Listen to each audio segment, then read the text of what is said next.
Hello, basic concept of chemistry আর একটি নতুন ভিডিওতে প্রত্যেককে স্বাগত জানাই। এর আগের ভিডিওতে আমরা অ্যাভারেজ অ্যাটমিক মাসের থিওরি দেখেছিলাম, কিভাবে ক্যালকুলেট করতে হয় সেটা শিখেছিলাম।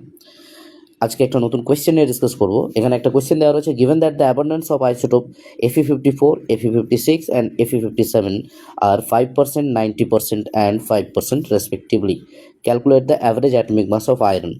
চারটে অপশন দেওয়া রয়েছে, এ, বি, সি, ডি। এই চারটের মধ্যে কোনটা আনসার হবে?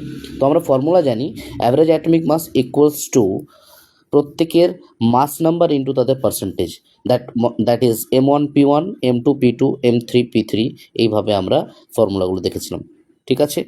তাহলে এখানে আয়রন 54-এর পার্সেন্টেজ 5%, আয়রন 56-এর পার্সেন্টেজ হচ্ছে 90%, আয়রন 57-এর পার্সেন্টেজ হচ্ছে 5%। মানে এগুলো ন্যাচারালি আছে, নেচারে এত পার্সেন্টেজ করে রয়েছে। তো সিম্পল, মাস নাম্বার 54 ইন্টু 5, 54 ইন্টু 5, মাস নাম্বার 56 ইন্টু 90, 56 ইন্টু 90, মাস নাম্বার 57 ইন্টু 5, 57 ইন্টু 5। প্রত্যেকে ডিভাইড করে ক্যালকুলেট করে আমরা পেয়েছি কি 100 দিয়ে ডিভাইড করেছি। ডিভাইড করে যে ক্যালকুলেশনটা পেয়েছি সেটা হচ্ছে 5595 ডিভাইডেড বাই 100। তাহলে ভ্যালুটা পাওয়া গেছে 55.95। এটা অলমোস্ট 56-এর কাছাকাছি, কেননা আয়রনের অ্যাকচুয়ালি মোলার মাস বা অ্যাটমিক মাস ধরে নেওয়া হয় 56। এখন এখানে দেখো, ক্যালকুলেট করা ছাড়াও কিন্তু আমরা ডাইরেক্টলি অ্যান্সার করে নিতে পারবো।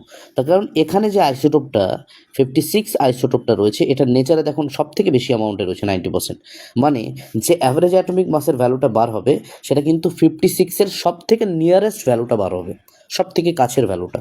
তো 56-এর সব থেকে কাছের ভ্যালু হচ্ছে 55.95, 55.95। এখানে কিন্তু অনেকগুলো আছে, 56.65 রয়েছে, 54.78 রয়েছে, 55.67 রয়েছে, কিন্তু নিয়ারেস্ট সব থেকে কাছের ভ্যালু হচ্ছে 55.95। এর ডিফারেন্স 56-এর সাথে হচ্ছে 0.05 ডিফারেন্স।